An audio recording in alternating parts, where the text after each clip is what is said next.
নমস্কার, কাজলের রান্নাঘরে আপনাদের সবাইকে স্বাগত।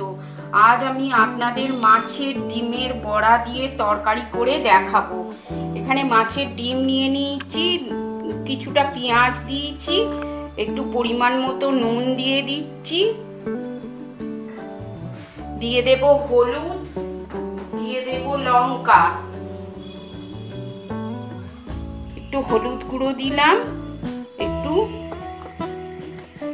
লঙ্কা গুঁড়ো দিলাম, আর দিয়ে দেব, এটা যে মাখবো ছেটকাবে না, আর দিয়ে দিচ্ছি অল্প সামান্য একটু আটা, কেননা এই আটা দিলে এত সফট হয় আর এত সুন্দর নরম হবে, দেখবেন ছেটকাবে না, কিচ্ছু হবে না। এবারে এটাকে আমি হাতে করে মাখবো, ভালো করে মেখে তারপর তেলে ভাজবো। দেখুন বন্ধুরা, আমার ডিমটা ভালো করে মাখা হয়ে গেছে। এবারে আমি কড়াতে তেলের মধ্যে অল্প অল্প করে দিয়ে দেব।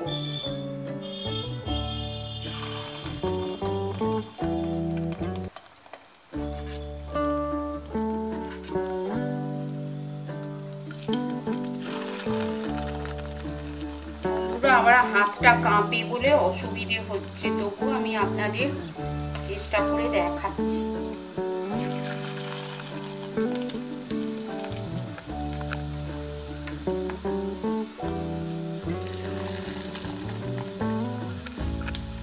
অল্প অল্প করে আমি ভেজে নেব। এবার দেখুন বন্ধুরা, বড়াগুলো আমার লাল লাল করে ভেজে নেব।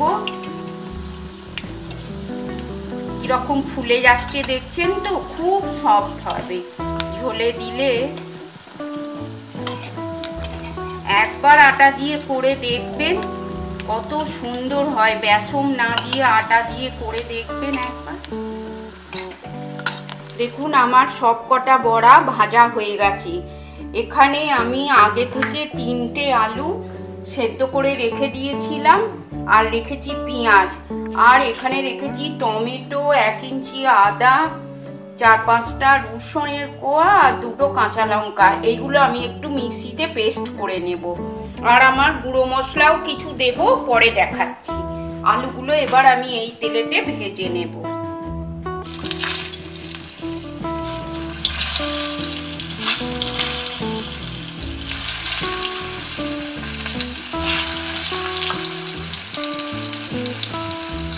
দেখুন আলুগুলো আমার ভাজা হয়ে গেছে, আলুগুলো এবার আমি তুলে নেব। দেখুন বন্ধুরা, আমি এই অল্প সামান্য একটা দারচিনি আর এই 2টো ছোট এলাচ ফাটিয়ে দিয়ে দিয়েছি। এবার দিয়ে দেব এর মধ্যে পেঁয়াজটা।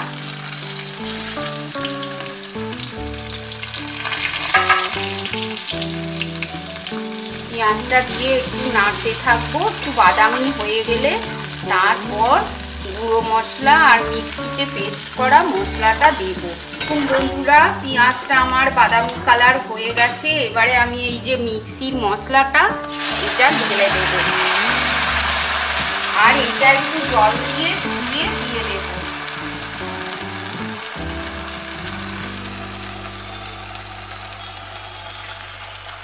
এর মধ্যে দিয়ে দেব এখানে 1/2 চামচ হলুদ গুঁড়ো, 1/2 চামচ লঙ্কা গুঁড়ো, 1/2 চামচ ধনে গুঁড়ো, আর 1/2 চামচ কাশ্মীরি লঙ্কার গুঁড়ো। এটা এবার গুঁড়ো মশলাটাও দিয়ে দেবো, দিয়ে এবারে আমি কষতে থাকবো। যতক্ষণ না তেল ছাড়ে ততক্ষণ কষতে থাকবো। দিয়ে দেব এতে পরিমাণ মতো নুন, আর অল্প সামান্য একটু টেস্টের জন্য চিনি দেব।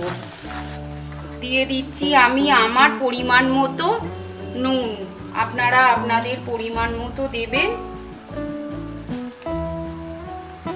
আর দিয়ে দেব অল্প সামান্য একটু চিনি, 1/2 চামচ। এটা দিলে টেস্টটা খুব সুন্দর আসে। এবার এটাকে কষতে থাকবো। দেখুন আমি অল্প সামান্য একটু কসুরি মেথি দিয়ে দিলাম, একবারে কষে নিয়ে তেল ছেড়ে দিয়েছে আমার মশলাটায়।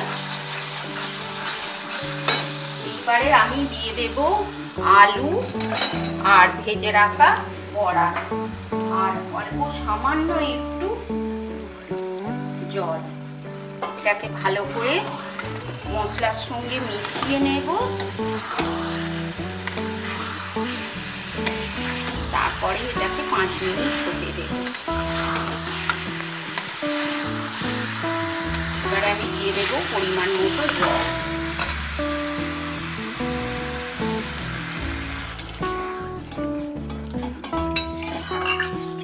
আমরা এটা ভাত দিয়ে খাবো একটু, ওই জন্য জুস রাখবো। তারপর বড়াগুলোতেও টেনে নেবে। এবার এটাকে ফুটতে দেবো ঢাকা দিয়ে 5 মিনিট।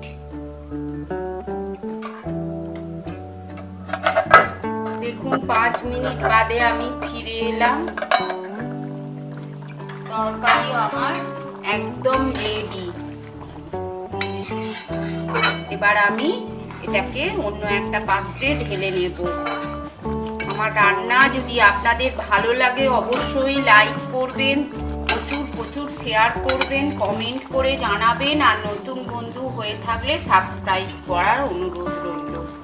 গ্যাসটা বন্ধ করে দিয়ে এটা এবার আমি ঢেলে নেব।